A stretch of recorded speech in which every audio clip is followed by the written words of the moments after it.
The diamond-encrusted watch on Harrison Cooper's wrist felt heavier than usual as he navigated through the sea of wedding guests, champagne flute in hand.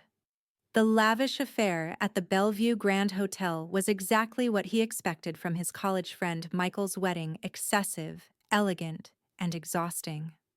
At 35, Harrison had grown accustomed to these social obligations, attending them with practiced charm while keeping everyone at a comfortable distance. That was until he heard a laugh that stopped him in his tracks, a sound that hadn't graced his ears in 13 years, but remained etched in his memory like a favorite song. Harrison turned slowly, his heart hammering against his ribs as his eyes searched the crowd. And there she was, Emma Lawrence, standing near the dessert table in a midnight blue dress that rippled like water when she moved. Her chestnut hair was shorter now, falling just below her shoulders in soft waves, but her smile was exactly as he remembered it. Slightly crooked, completely genuine, and utterly devastating to his composure. For a moment, Harrison forgot about the tech empire he'd built, the billions in his bank account, and the reputation he'd cultivated as New York's most eligible bachelor. In that moment, he was just a 22-year-old college graduate again, watching the love of his life walk away. "You look like you've seen a ghost," Michael said, appearing beside him with a knowing grin. "Or should I say, your ghost?" Harrison tore his gaze away from Emma. "You knew she would be here." "Her cousin is marrying mine." Michael shrugged, adjusting his boutonniere. "Small world, isn't it? Almost like the universe is giving you a second chance." "The universe doesn't give second chances," Harrison replied, emptying his champagne glass in one swift motion. "People make choices, and we live with them." Michael clapped him on the shoulder. "Well, she's single. Has been for about a year now. Just thought you should know." Before Harrison could respond, Michael was whisked away by his new bride, leaving him alone with information he wasn't sure what to do with. Emma was single. The thought ricocheted through his mind like a bullet, leaving destruction in its wake. Harrison had spent 13 years building walls around the part of himself that still belonged to her. 13 years channeling his heartbreak into ambition, transforming himself from a struggling computer science graduate into the founder and CEO of Cooper Technologies, one of the most influential artificial intelligence companies in the world. 13 years convincing himself that losing Emma had been necessary for his success. Yet one glimpse of her across a crowded room had those walls crumbling like sandcastles against the tide. Harrison was contemplating a strategic retreat to the hotel bar when Emma turned and saw him. Her smile faltered for a moment, surprise flashing across her features before something more complex took its place, a mixture of warmth, wariness, and wistfulness that made his chest ache. She said something to the woman beside her, then began making her way toward him. Each step she took seemed to rewind the years between them. Harrison straightened his designer suit and took a deep breath, preparing for the collision of his past and present. "Harrison Cooper," Emma said when she reached him, her voice softer and more mature than in his memories, but still undeniably hers. "I had a feeling I might run into you here." "Emma," he managed, her name feeling both foreign and familiar on his tongue. "You look incredible." A slight blush colored her cheeks. "And you look exactly like your Forbes cover. Congratulations on all your success. It's been quite something watching your rise from afar." "You've been keeping tabs on me?" The question slipped out before he could stop it. Emma's laugh was light but held an edge. "It's hard not to when your face is on business magazines at every grocery store checkout. Cooper Technologies is making waves even in education circles." "That's right. You became a teacher," Harrison said, remembering her dream from college. "Elementary school, wasn't it?" "Fifth grade," she confirmed, looking pleased that he remembered. "At Westfield Academy now. I'm the curriculum director." "That's impressive. Not billions of dollars impressive, but I love it." she said, without a hint of self-consciousness. That was always Emma, secure in her choices, never needing external validation. An awkward silence settled between them, 13 years of unspoken words creating an almost tangible weight. "Would you like to dance?" Harrison found himself asking, gesturing toward the dance floor where couples swayed to a slow jazz number. Emma hesitated, then nodded. "For old time's sake." Harrison led her to the dance floor, hyper-aware of the small space between them as he placed his hand lightly on her waist. They began to move together, finding their rhythm with surprising ease, as if their bodies remembered each other despite the years apart. "I never expected to see you again," Emma admitted, looking up at him with those clear hazel eyes that had once been his entire world. "Especially not like this." "Like what?" Harrison asked, carefully guiding her through a turn. "Like nothing's changed and everything's changed all at once." The honesty in her voice cut through his practiced poise. "I know exactly what you mean." As they danced, Harrison allowed himself to remember their beginning meeting in a crowded college party where Emma had been the only person not impressed by his family's modest wealth or his perfect GPA. She'd challenged him, fascinated him, and eventually loved him with an openness that had terrified and exhilarated him in equal measure. For 3 years, they'd been inseparable. Until the day Harrison received an offer to join a tech startup in Silicon Valley, an opportunity that would set him on the path to his current success, but required his complete dedication. Emma had been accepted to a teaching program in New York. They'd tried to make it work long distance, but after 6 months of missed calls, canceled visits, and growing resentment, they'd made the mutual decision to end things. Or at least, that's how Harrison had framed it to himself over the years. The truth that Emma had tearfully told him she couldn't continue loving someone who didn't have space for her in his life was harder to reconcile with the narrative of necessary sacrifice he'd constructed. "How's your family?" Harrison asked, steering the conversation to safer ground. "Good. Dad finally retired from the university last year. Mom's still running her bookstore. My sister Kate has twins now, boys."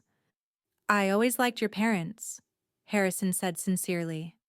Emma's home had been warm and welcoming, so different from the cold precision of his own upbringing. "They liked you too," Emma replied. "Dad still mentions your TED Talk on ethical AI whenever technology comes up." The song ended, but neither of them moved to separate. "Another dance?" Harrison suggested, not ready to let her go. Emma checked her watch. "Actually, I should probably—" "Emma, there you are!" A woman Harrison recognized as the bride approached, looking flushed and excited. "We need you for the bouquet toss." Emma gave Harrison an apologetic look. "Duty calls. Melissa's my oldest friend. I was technically her bridesmaid until I got called away for a school emergency last month." "Of course." Harrison stepped back, letting his hand fall from her waist. "It was good to see you, Emma." She hesitated, then reached into her clutch purse and pulled out a business card. "Here, in case you ever want to catch up properly, without the wedding chaos." Harrison accepted the card, their fingers brushing momentarily.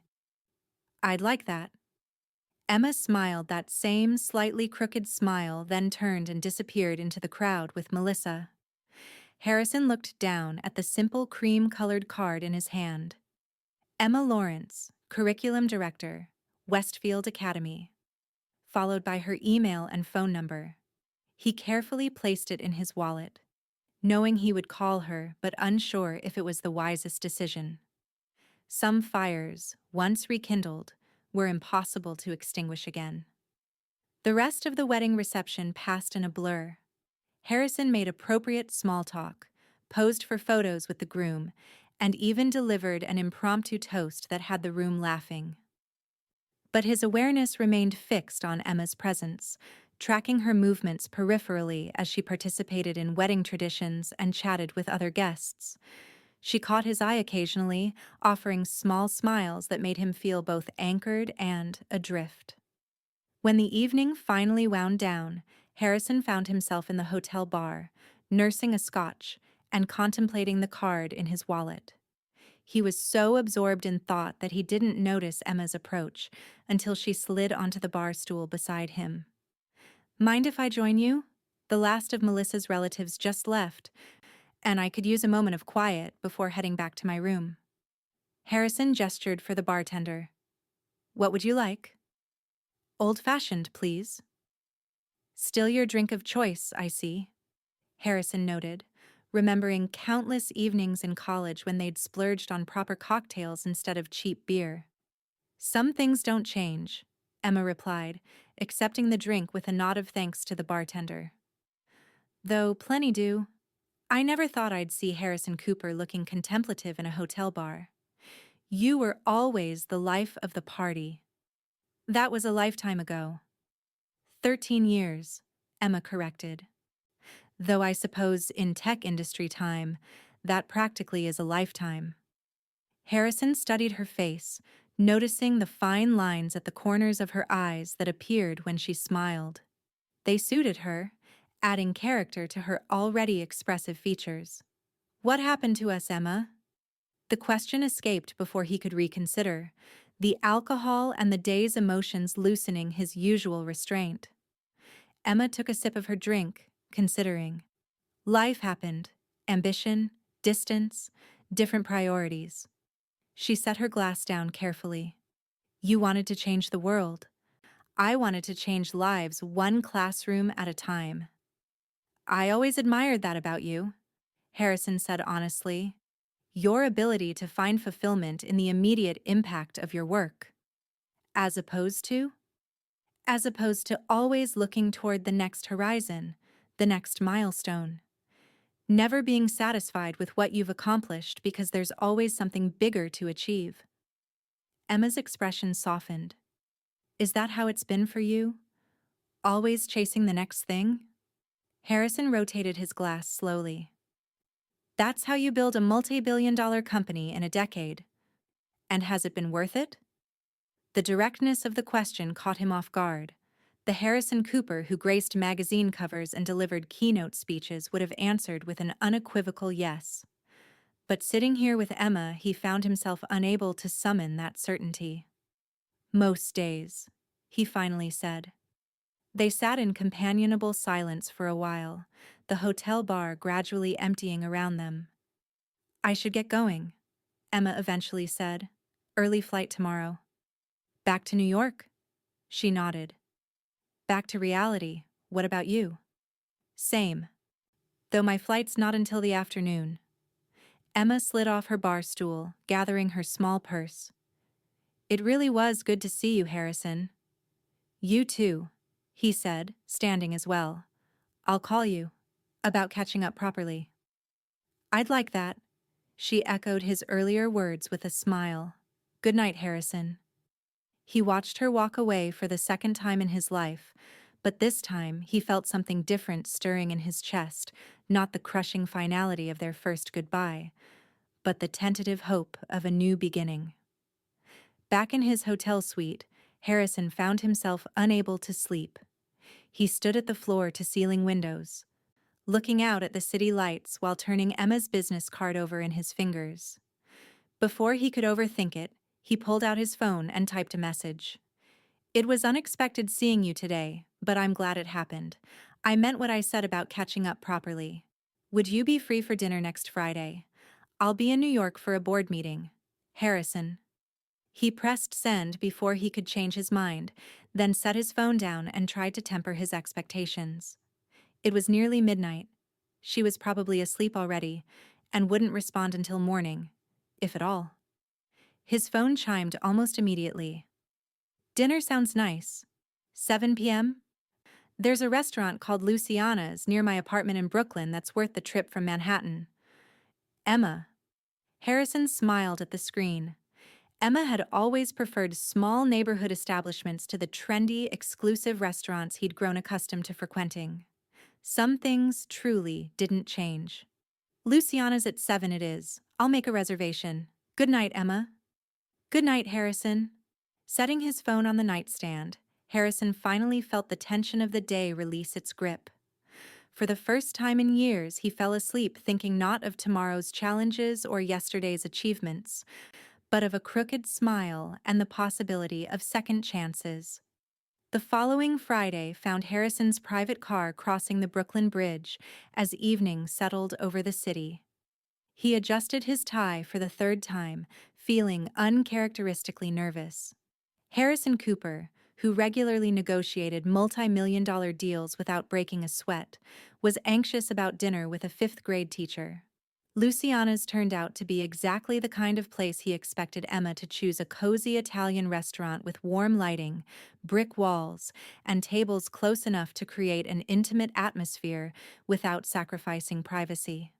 The owner, a woman in her 60s with silver-streaked black hair, greeted Harrison by name when he gave his reservation. "Miss Lawrence called ahead to make sure we took good care of you," she explained with a wink, leading him to a corner table set with a small candle and a bottle of wine already breathing. "She's running a few minutes late school board meeting. She said to tell you she's sorry and to start on the wine. It's a Barolo, her selection." Harrison thanked her, settling into his chair and taking in the surroundings. The restaurant was busy but not crowded, filled with the pleasant hum of conversation and the occasional burst of laughter. It was clear this was a neighborhood favorite rather than a tourist destination. He was just pouring himself a glass of wine when Emma arrived, slightly breathless and carrying a leather messenger bag that looked stuffed with papers. "I'm so sorry," she said, sliding into the seat across from him. "Budget meetings always run long, especially when arts funding is on the chopping block." "Did you save the arts?" Harrison asked, pouring her a glass of wine. Emma's expression brightened. "Actually, yes. I came prepared with a 5-year analysis showing the correlation between arts education and improved performance in STEM subjects.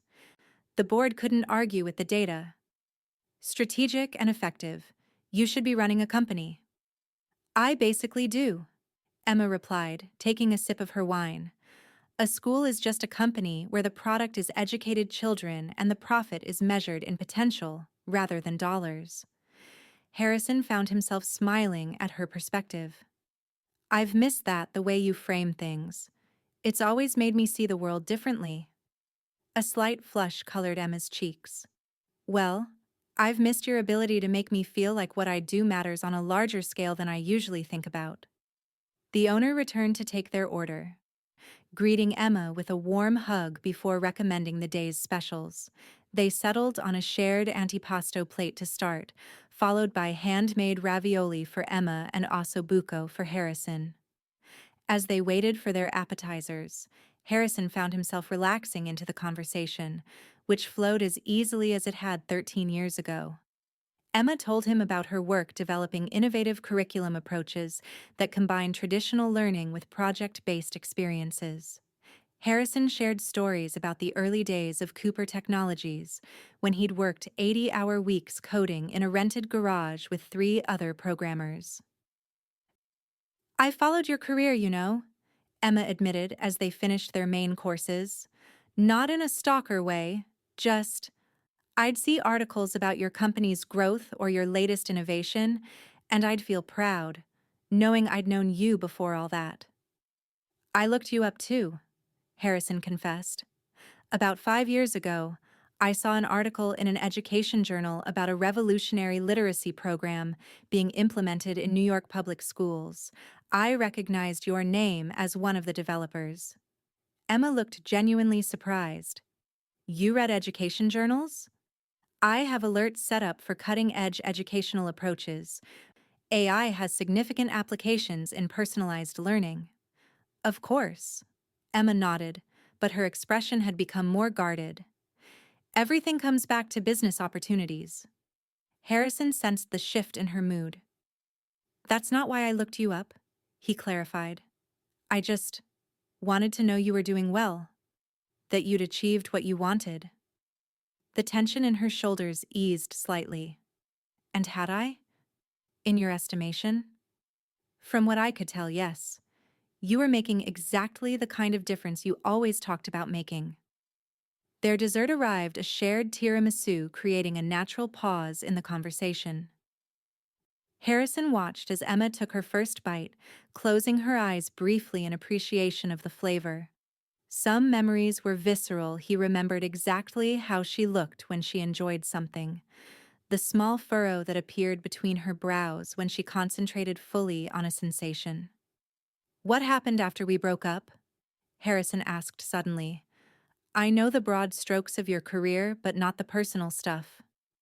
Emma set down her fork, considering how to respond. "The usual post-college journey, I suppose. I threw myself into my teaching program, dated a few people who weren't right for me. I was engaged briefly when I was 28 to another teacher. It didn't work out." "Why not?" Harrison couldn't help asking. "We wanted different things. He wanted a traditional setup, he'd become a principal. I'd scale back to raise kids." Emma shrugged. "I wasn't ready to compromise my career goals." Harrison raised an eyebrow. "That sounds familiar, but with the roles reversed." "The irony didn't escape me," Emma acknowledged with a wry smile. "What about you?" "I've read about your professional achievements, but the tabloids have painted quite a colorful personal life." Harrison grimaced. "Don't believe everything you read. There have been relationships, but nothing that lasted. The closest I came to something serious was with Caroline Winters. She runs an environmental nonprofit. We were together for almost 2 years." "What happened there?" "She said I was emotionally unavailable," Harrison admitted. "That I was more committed to my company than to building a life with her." "Were you?" "Probably," he conceded. "But it was also that we wanted different futures. She wanted to move to Costa Rica and run her foundation from there. I needed to be in New York." Emma nodded slowly. "So we both chose career over compromise?" "It appears so." The bill came, and Harrison insisted on paying despite Emma's protests. As they exited the restaurant, the cool evening air greeted them, carrying the scent of approaching rain. "My apartment's just a few blocks from here," Emma said, pulling her light jacket closer around her. "I can walk?" "I'll walk with you," Harrison offered. "My driver can meet us there."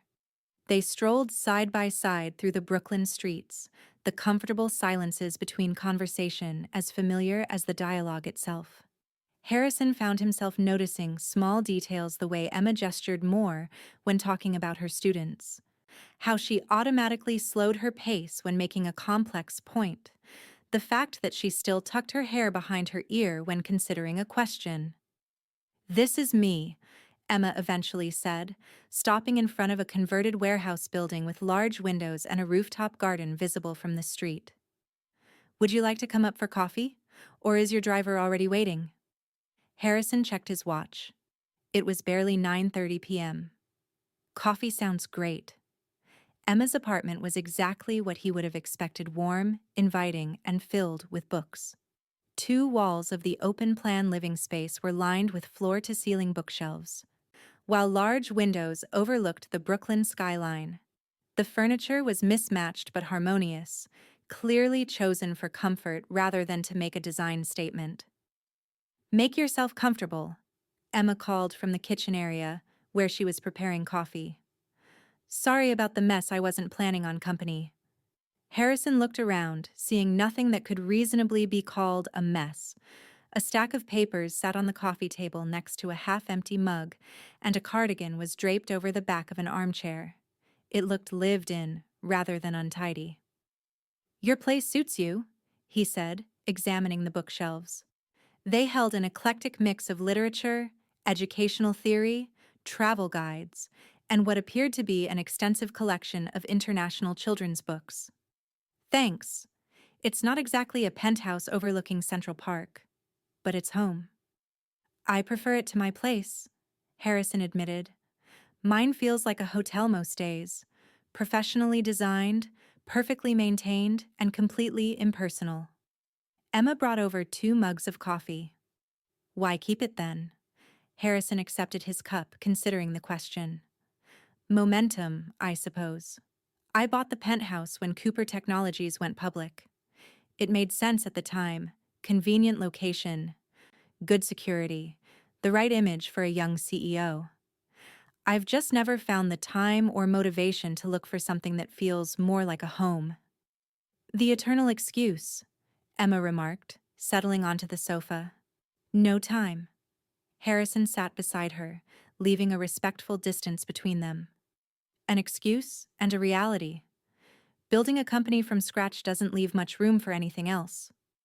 And yet, here you are, having coffee in Brooklyn on a Friday night. Emma's tone was light, but her eyes were searching. Here I am, Harrison agreed, breaking pattern. They talked for hours, moving from coffee to herbal tea as the night progressed. They discussed everything and nothing Harrison's vision for how AI could transform education, if developed ethically, Emma's frustrations with standardized testing, books they'd read, places they'd traveled. The conversation flowed so naturally that Harrison was shocked when he glanced at his watch and saw it was nearly 1 a.m. I should go, he said reluctantly. I've kept you up late enough. Emma set down her mug. It didn't feel late. No, Harrison agreed. It didn't. They stood, suddenly aware of the intimate atmosphere that had developed over the course of the evening. Harrison found himself searching for the right words to express what he was feeling without coming on too strong or misreading the situation. I'd like to see you again, he finally said. If you're interested. Emma's smile held a warmth that made Harrison's chest tighten with hope. I'd like that too. I'm traveling to San Francisco on Monday for a few days, but maybe next weekend. Next Saturday would work, Emma replied. I have a school function on Friday evening. Harrison nodded, pulling out his phone to make a note. Saturday it is. I'll text you to confirm details. Perfect. At her door, Harrison hesitated, unsure of the appropriate goodbye. Emma solved his dilemma by stepping forward and embracing him briefly, a friendly hug that nonetheless sent his heart racing when he felt the warmth of her body against his. Good night, Harrison, she said softly as she pulled away. I'm glad you texted. So am I, he replied honestly. Good night, Emma. In his car heading back to Manhattan, Harrison found himself more content than he'd felt in years. The evening had exceeded his expectations in every way. Conversation with Emma had always been effortless, but he'd worried that the years and their different paths would have created an unbridgeable gap between them. Instead, he'd found that while they had both changed, the fundamental connection remained intact. His phone chimed with a text from Emma. Thanks for a lovely evening. Safe travels to San Francisco. Harrison smiled at the screen. Thank you for showing me the best Italian food in Brooklyn. I'll be in touch about next weekend. He leaned back against the leather seat, watching the city lights blur outside the window. For the first time in as long as he could remember, Harrison Cooper was looking forward to something that had nothing to do with work. The week that followed was a whirlwind of business meetings, strategic planning sessions, and a keynote address at a major tech conference in San Francisco. Harrison moved through it all with his usual efficiency, but his mind frequently drifted to Emma, wondering what she was doing, how her day was going, if she was thinking about him too. He found himself texting her small observations throughout his trip. A photo of a particularly beautiful sunset over the bay, a comment about a children's coding program he'd seen presented, a quick message about running into a mutual college acquaintance at the conference. Emma responded in kind, sending him pictures of classroom projects her students were working on and amusing anecdotes about her day.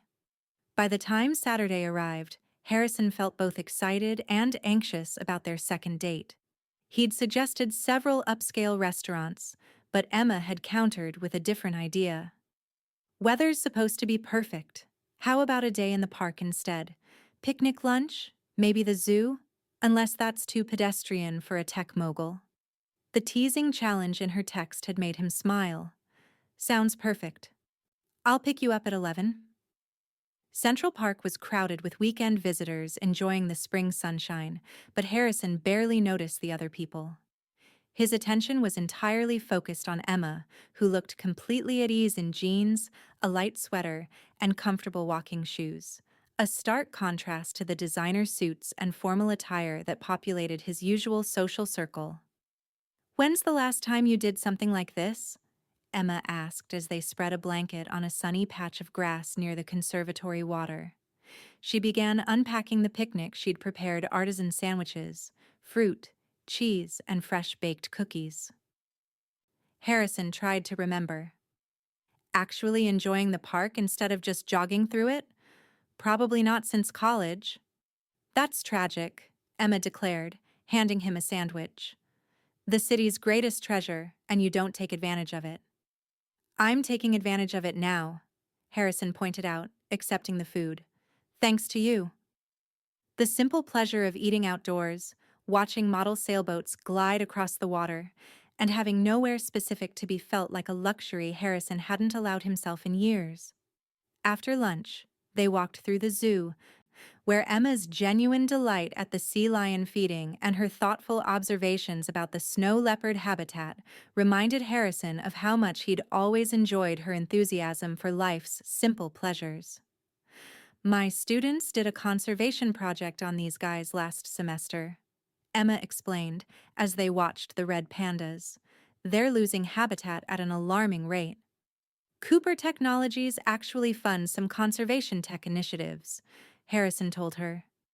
"We've developed tracking systems that help monitor endangered species with minimal human interference." Emma's expression brightened with interest. "Really? That's fantastic. Do you have any educational outreach connected to those programs? My students would love to learn about that kind of practical application of technology." "Not specifically, but we could develop something," Harrison found himself offering. "If you'd be interested in consulting on it." "I would," Emma replied without hesitation. "Though I'd insist on doing it pro bono. No special treatment just because we're—" She trailed off, seeming unsure how to define their relationship. "Reconnecting?" Harrison suggested. Emma smiled. "Yes, reconnecting." As afternoon shifted to evening, they found themselves in the Shakespeare Garden, where spring flowers were beginning to bloom among the carefully tended beds. "I'd forgotten how much I enjoy just being outside," Harrison admitted as they sat on a bench, watching the changing light paint the surrounding foliage in golden hues. "Most of my life happens in boardrooms and offices with recycled air." "That's not living, that's existing," Emma said gently. "There's a whole world outside those glass towers." "Says the woman who spends her days in a classroom," Harrison teased. "With windows," Emma countered, "and field trips, and recess duty. I get plenty of vitamin D." Their playful argument was interrupted by Harrison's phone ringing. He glanced at the screen and frowned. "I'm sorry, I need to take this. It's my CFO." Emma nodded understanding, and Harrison stepped away to take the call. When he returned a few minutes later, his expression was apologetic. "There's an issue with the Singapore office. I need to handle it tonight because of the time difference." Emma's disappointment was visible but brief. "Of course, I understand." "I'm really sorry," Harrison said sincerely. "This isn't how I wanted the day to end." "It's okay. This is your life, Harrison. I remember how it works."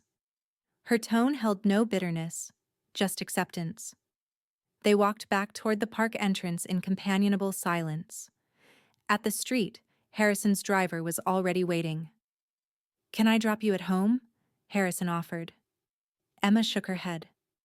"I think I'll take the subway. I have some errands to run on the way back anyway." Harrison hesitated, not wanting to leave things on this note. "Emma, I had a wonderful time today. I'd like to see you again, soon." Her expression softened. "I'd like that too. How about dinner at my place next Friday? I'll cook." The offer surprised even him. Harrison rarely entertained at home, preferring the neutrality of restaurants. Emma raised an eyebrow. You cook now? I've picked up a few skills over the years, Harrison said with a smile. Nothing fancy, but edible. Dinner at your place sounds nice, Emma agreed. Text me the details? I will. This time, their goodbye was a brief kiss on the cheek. Emma's lips soft against his skin, leaving a warmth that lingered as he watched her walk away toward the subway entrance. In his car heading back to his penthouse, Harrison tried to refocus on the Singapore issue, but his mind kept returning to Emma, to her laugh, to the way sunshine had highlighted auburn undertones in her hair, to the comfortable silence they could still share after all these years. He was falling for her again. Or perhaps more accurately, he was remembering why he'd never truly stopped loving her in the first place. The realization should have terrified him. Instead, it felt like coming home after a very long journey. The week passed in a blur of meetings, conference calls, and preparations for Friday evening. Harrison found himself unusually distracted, checking his phone more often than necessary, smiling at Emma's occasional messages. His executive assistant, Diane, who had worked with him for 8 years, finally commented on his behavior. Either you've found a new startup to acquire or you've met someone, she remarked after catching him grinning at his phone for the 3rd time that day. And since I manage your acquisition calendar, I'm betting on the latter. Harrison didn't confirm or deny, but his expression must have given him away. Good for you, Diane said with genuine warmth. It's about time you had something in your life besides this company. Friday evening found Harrison in his penthouse kitchen, preparing a meal with greater care than he'd given to most business presentations. He'd chosen a menu that was impressive but not ostentatious: seared scallops with a citrus reduction to start, herb-crusted rack of lamb with roasted vegetables for the main course, and a dark chocolate soufflé for dessert. While he wasn't a master chef, he'd taken cooking classes during a particularly stressful period 3 years earlier, finding the precise nature of following recipes to be meditative. Emma arrived precisely at 7, looking stunning in a simple emerald dress that complemented her eyes. She carried a bottle of wine and a small gift bag. Your building's security is intense, she remarked after he welcomed her inside.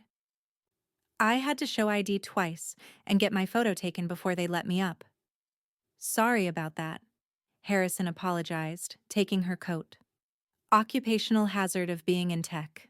There are some zealous privacy advocates who occasionally make threats. Emma's expression grew concerned.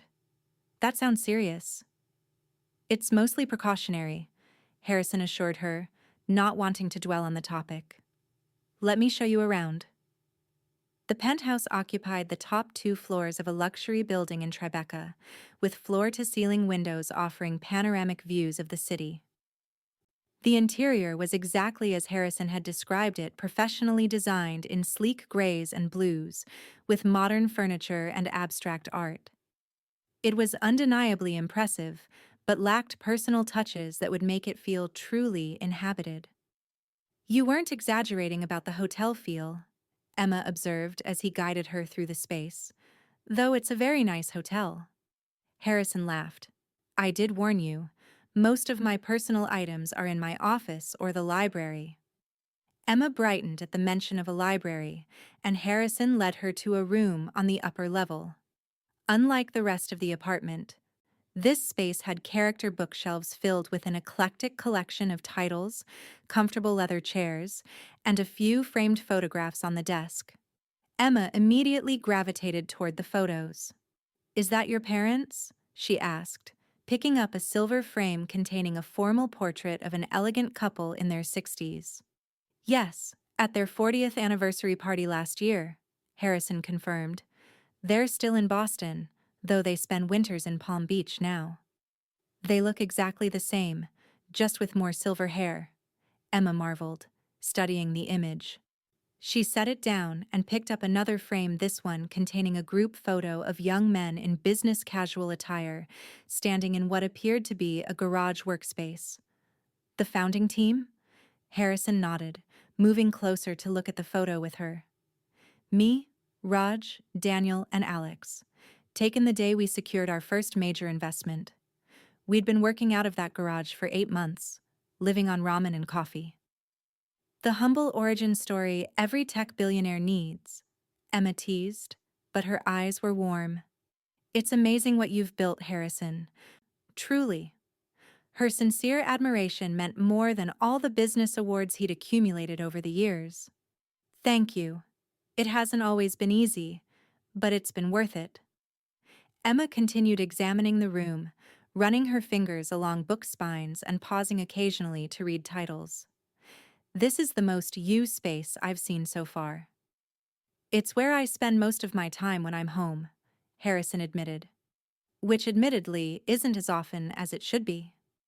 A timer chimed from the kitchen, saving him from further reflection on his work-life imbalance. That's our first course. Shall we? Dinner progressed beautifully, the food turning out even better than Harrison had hoped. They sat at the glass dining table overlooking the illuminated city, drinking excellent wine and talking about everything from education policy to favorite films. Emma seemed genuinely impressed with his culinary skills. "Where did you learn to cook like this?" she asked as they finished the main course. "The Harrison Cooper I knew could barely make spaghetti without setting off the smoke alarm." Harrison laughed at the memory. "I took classes a few years ago. Cooking requires focus. It became a way to clear my mind after stressful days. Plus, it's chemistry with edible results," Emma noted perceptively. "Perfect for a tech genius with control issues." "I don't have control issues," Harrison protested mildly. Emma raised an eyebrow. "Your silverware is precisely aligned. You've adjusted the lighting 3 times for optimal ambiance, and I noticed you rearranged the flowers when you thought I wasn't looking." Harrison conceded with a smile. "Fair point, though I prefer to call it attention to detail." After dinner, they moved to the terrace with glasses of dessert wine. The April night was surprisingly warm, the city spread below them in a tapestry of lights. Emma leaned against the railing, looking out at the view.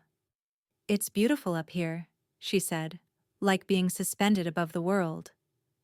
"It can also feel isolating," Harrison admitted, joining her at the railing. "Removed from everything real." Emma turned to study his face. "Is that how you feel? Isolated?" The question cut closer to the truth than Harrison was comfortable acknowledging. "Sometimes," he finally said. "Success creates distance. People see the position, the money, the influence, not the person." "I see you," Emma said quietly. "I always did." The simplicity of her statement and the certainty in her voice broke something open inside him. Harrison reached out, gently tucking a strand of hair behind her ear, a gesture so familiar from their past yet new in this moment.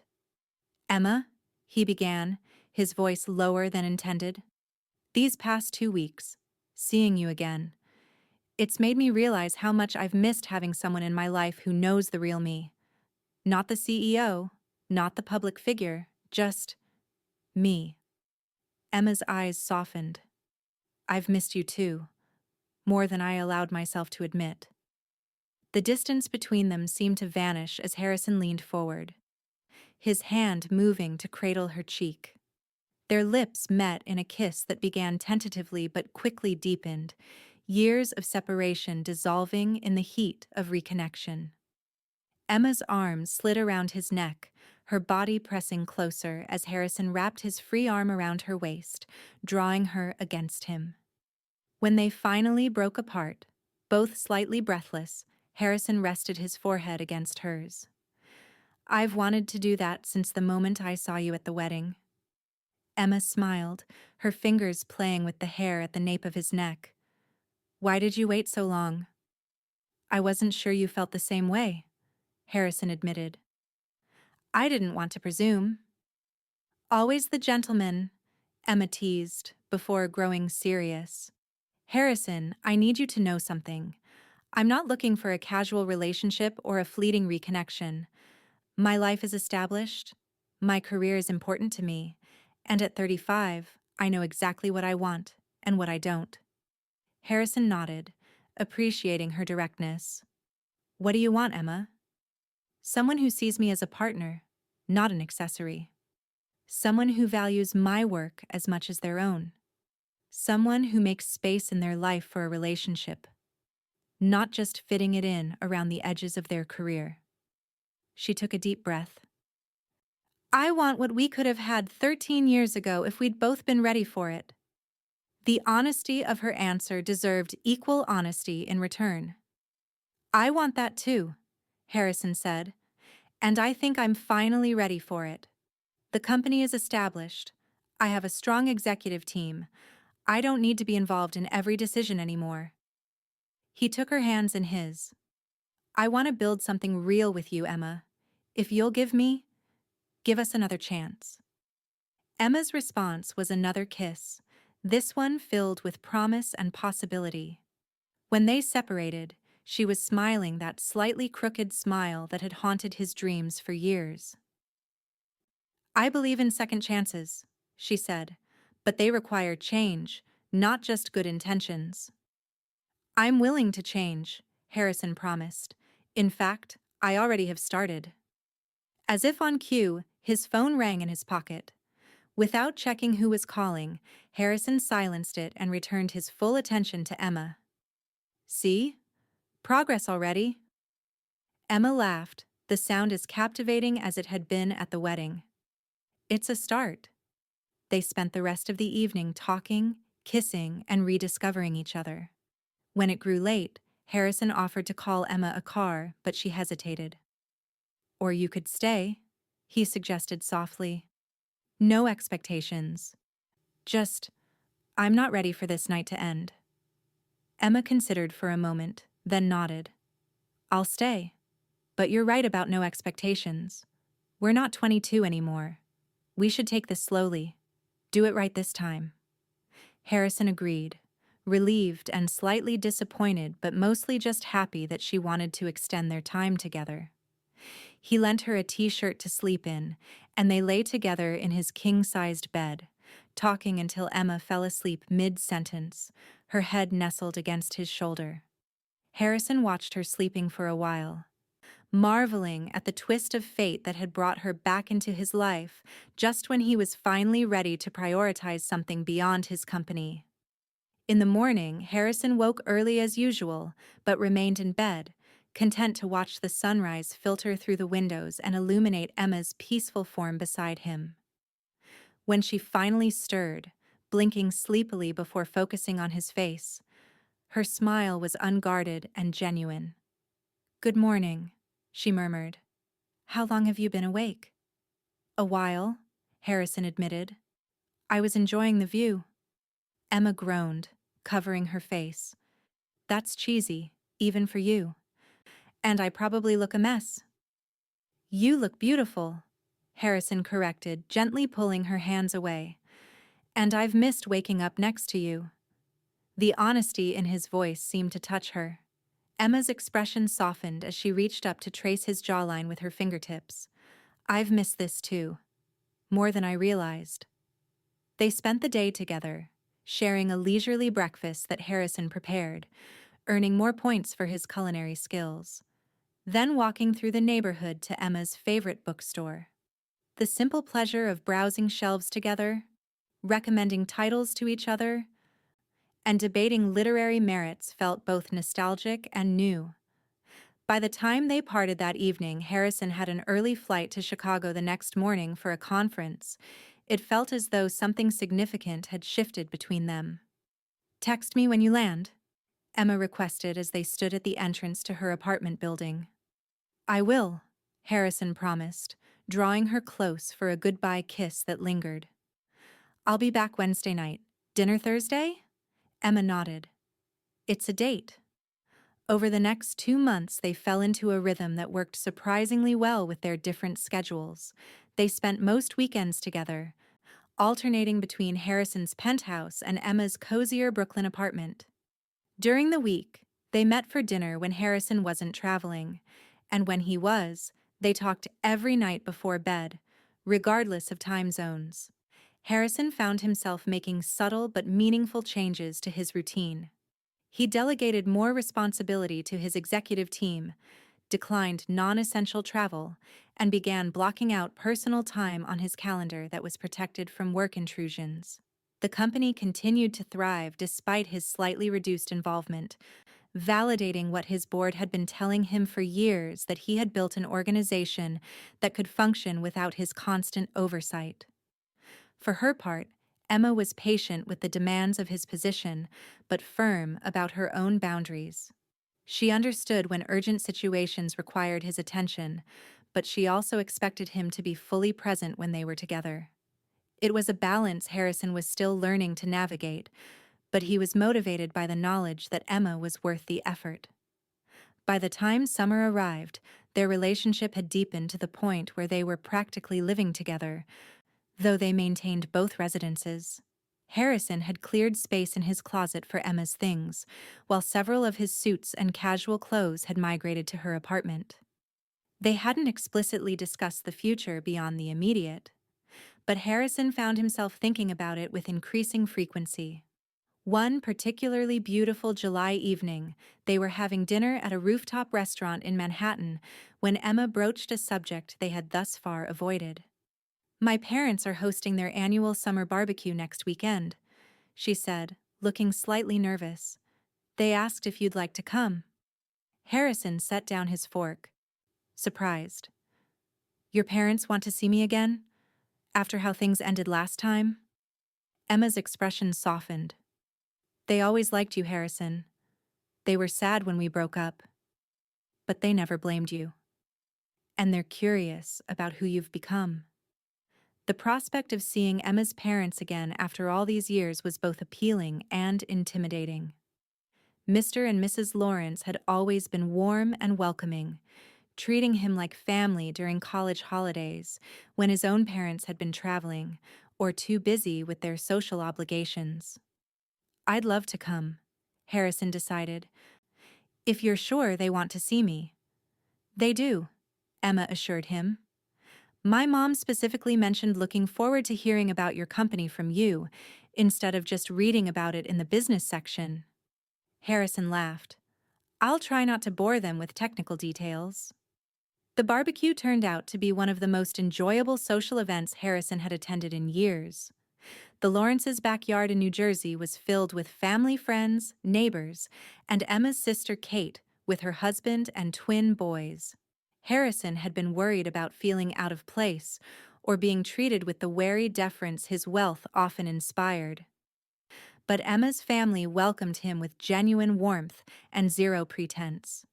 Mrs. Lawrence hugged him like a long-lost son, while Mr. Lawrence shook his hand firmly before pulling him into a brief embrace. "Good to see you again, Harrison," the older man said sincerely. "Though I have to say, I prefer the real you to the one on magazine covers." "So do I, sir," Harrison replied with a smile. The day was filled with simple pleasures, good food, easy conversation, and the kind of relaxed camaraderie that Harrison realized had been largely absent from his life. He played an enthusiastic, if somewhat uncoordinated game of touch football with Emma's brother-in-law and some family friends, endured good-natured teasing about his designer sunglasses, and found himself drafted into sandwich-making duty when more guests arrived than expected. Late in the afternoon, Harrison was helping Mr. Lawrence at the grill when Emma's father broached a subject Harrison had been expecting. "You seem good for Emma," he said without preamble, flipping burgers with practiced ease. "More grounded than you were in college." "Thank you, sir. She's good for me, too." Mr. Lawrence gave him a sidelong glance. "Life has a funny way of bringing people full circle sometimes, but second chances don't come around often." "I know," Harrison said seriously. "I don't intend to waste this one." The older man nodded, seemingly satisfied. "Good. Because my daughter deserves someone who puts her first." "I agree completely." Across the yard, Emma was sitting with her mother and sister, laughing at something one of the twins had said.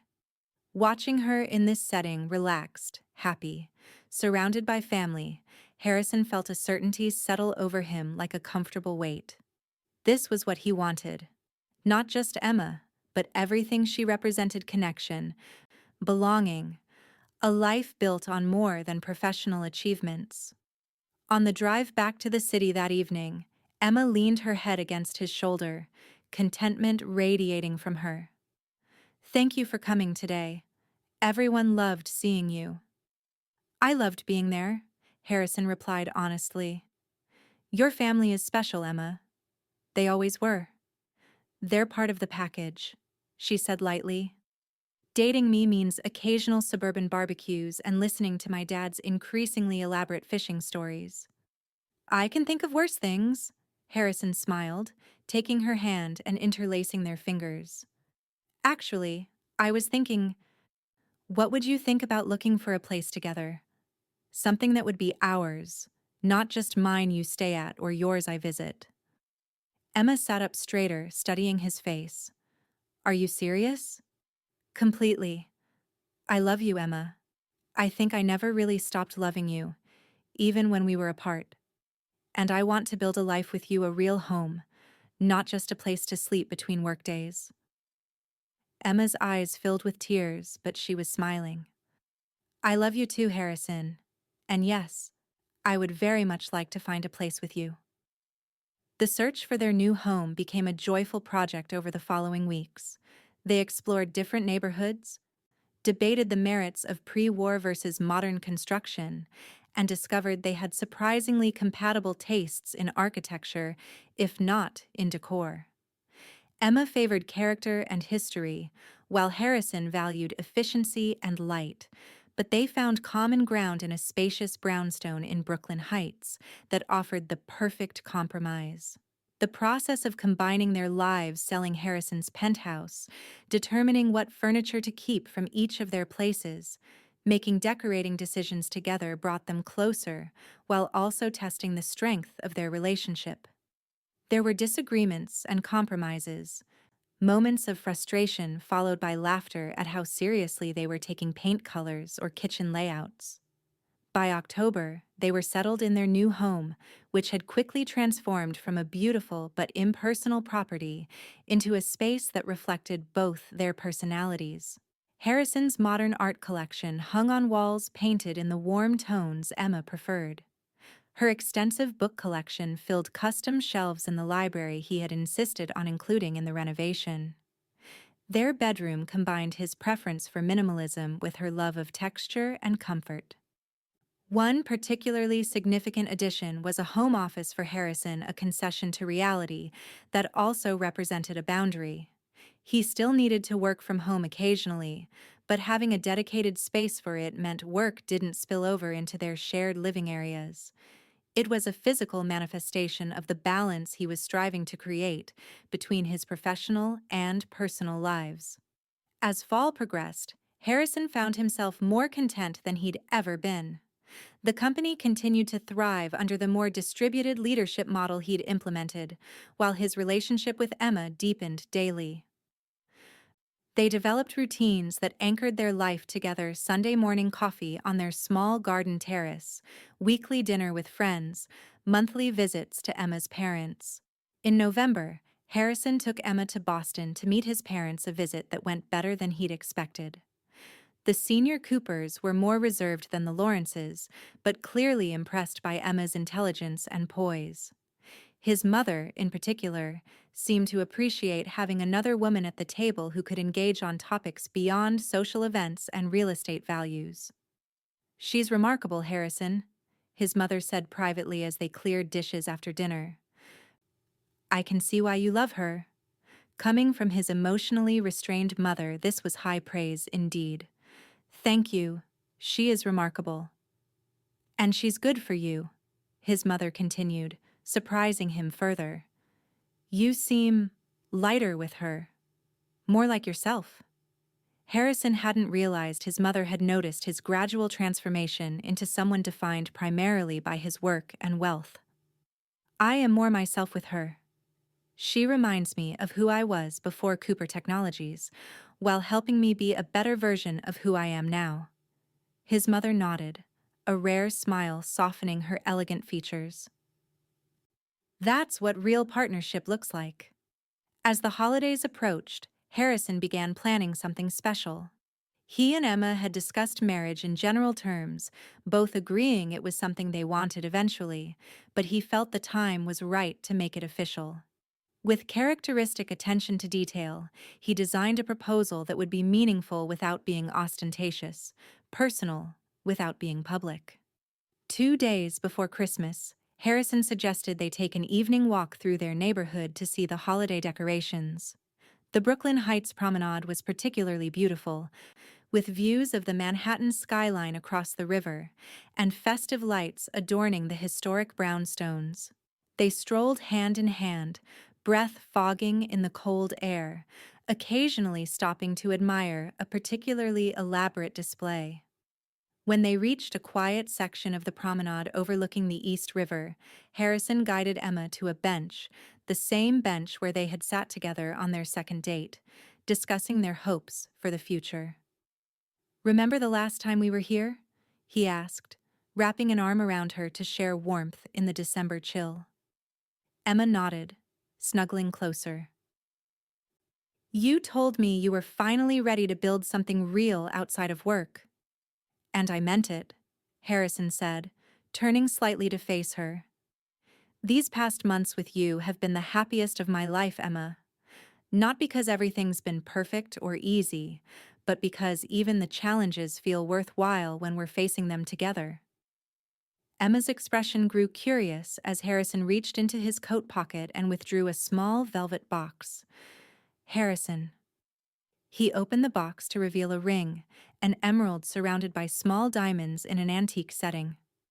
"It was my grandmother's," he explained. "The only person in my family who believed that love was more important than achievement. She would have adored you." Emma's eyes filled with tears as Harrison slid off the bench and knelt before her, snow dampening his knee. "Emma Lawrence, I loved you at 22, but I wasn't ready to put that love first. At 35, I finally understand what matters. Will you marry me?" "Yes," Emma answered without hesitation, tears spilling down her cheeks. "Yes, absolutely, yes." Harrison slipped the ring onto her finger. It fit perfectly. Just as the jeweler had promised, after resizing it based on measurements Harrison had surreptitiously taken from another of Emma's rings. Then he rose to his feet and pulled her into his arms, kissing her with all the love and certainty he felt. When they finally broke apart, both breathless and beaming, Emma examined the ring on her finger with wonder. "It's beautiful, Harrison, and so meaningful that it was your grandmother's." "There's something else," Harrison said, reaching into his other pocket. He withdrew a folded document and handed it to her. "Consider it part 2 of your Christmas present." Emma unfolded the paper, her brow furrowing as she read. "This is a foundation charter? The Cooper Lawrence Education Innovation Fund?" Harrison nodded, suddenly feeling nervous. "I've set aside $20 million initially, with plans to add more annually. The foundation will support initiatives bringing technology and innovative teaching methods to underserved schools. I thought, maybe you'd consider running it. It would mean leaving your current position, but you'd have resources to implement the ideas you've been developing for years on a much larger scale." Emma stared at him, speechless for perhaps the first time since he'd known her. "If it's not something you're interested in, that's completely fine," Harrison added quickly. "The foundation will exist either way. I just thought—" Emma cut him off with another kiss, then pulled back with shining eyes. "It's perfect, Harrison. Absolutely perfect. I can't believe you did this." "So you'll consider it?" "I'll more than consider it," Emma assured him, clutching the document to her chest. It's everything I've dreamed of doing but never had the resources to accomplish. The ability to really change how we approach education for children who need it most." Harrison felt relief and joy flood through him. I wanted to create something that would combine both our passions, something we could build together. Emma looped her arms around his neck, the ring catching the light from nearby holiday decorations. I love you, Harrison Cooper. Even more now than when we were 22. And I love you, future Mrs. Cooper Lawrence, he replied, lifting her slightly off her feet in an exuberant embrace. More than I ever thought possible. They walked home through the gently falling snow, making plans for their future: a spring wedding, honeymoon destinations, how to announce their engagement to family and friends. Harrison felt a sense of rightness, of pieces falling into place that had been misaligned for too long. When Michael's wedding invitation had arrived months ago, Harrison had viewed it as an obligation, another social event to endure. He could never have imagined that attending would change the course of his life, bringing Emma back to him and, in doing so, bringing him back to himself. As they reached their brownstone, light glowing warmly through the windows and a wreath adorning the door, Harrison paused on the steps. "What is it?" Emma asked, turning back to him with her eyes still bright with happiness. "Just thinking about how much can change in a year," Harrison said, gazing at the woman who had reminded him that success wasn't measured in acquisitions or innovations, but in connections, in love, in finding your way back to what matters most. "This time last December, I had everything I thought I wanted and nothing I truly needed." Emma extended her hand, the ring a promise on her finger. "And now?" Harrison took her hand, feeling the certainty of their future in the warm press of her palm against his. "Now I have everything,"